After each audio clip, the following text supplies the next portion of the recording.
আজকে স্পেশালি মাকে সারপ্রাইজটা দিতে যাব। তবে এইভাবে দিলে তো মা বুঝতেই পেরে যাবে এর মধ্যে ফোন রয়েছে। তারপর মিকুবাবু আমাকে একটা আইডিয়া দিল যে এর আগের দিন যে বাক্সটা এসছে বড় একটা পার্সেলটা, এর মধ্যে ফোনের বাক্সটা ঢুকিয়ে দাও, তাহলে বুঝতেই পারবে না যে এর মধ্যে ফোন থাকতে পারে।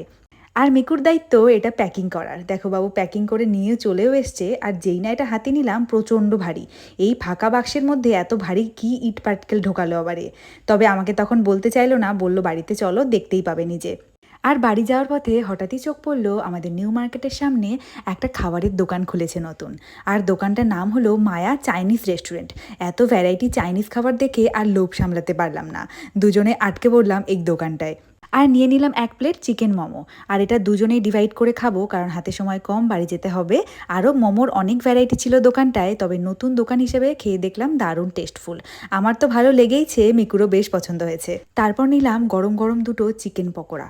পকোড়ার সাইজগুলো কিন্তু বেশ বড় সড়ো। তারপর দুজনে মজা করে দুটো চিকেন পকোড়া খেয়ে চললাম বাড়ির দিকে। আর বাড়িতে গিয়ে টুইঙ্কেল বুড়ির সঙ্গে অনেকক্ষণ খেলাধুলা করলাম, তবে বুঝতেই দিইনি আমি কিছু নিয়ে এসেছি। তারপর প্যাকেটটা নিয়ে মায়ের হাতে দিলাম। তবে মায়ের থেকে বেশি এক্সাইটেড তো টুইঙ্কেল বুড়ি। দেখো না, ও খোলাতে ব্যস্ত, ঝটপট করে র্যাপিং তো কাগজ খুলেই ফেললো, আর খুলে দেখে এর ভেতরে বাসন মাজা আর কাপড় কাচার সাবানে ভর্তি। ও গিফট র্যাপ করে এগুলো নিয়ে আসা হয়েছে। তারপর দেখে ভেতর থেকে একটা ছোট্ট মতো বাক্স বেরোচ্ছে। আর ওকে দেখো না, ও ভীষণ এক্সাইটেড, এটা কি আছে পিপি, এখন অসময়ে তুমি আবার কি গিফট নিয়ে এলে, না ঠাম্মির অ্যানিভার্সারি, না ঠাম্মির বার্থডে। আর মা কিন্তু প্রথম দিকে একদম বুঝতে পারেনি যে এর মধ্যে ফোন থাকতে পারে। আর ফোনটা দেখার পর মায়ের মুখের চেঞ্জেস দেখো, কি সুন্দর হাসি, খুব খুশি হয়েছে মা আর সঙ্গে টুইঙ্কেল বুড়ি। আর বেশ কিছুদিন ধরে না মায়ের ফোনটা খারাপ হয়ে গেছিলো। কিছুদিন বলবো না, কয়েক মাস হয়ে গেল।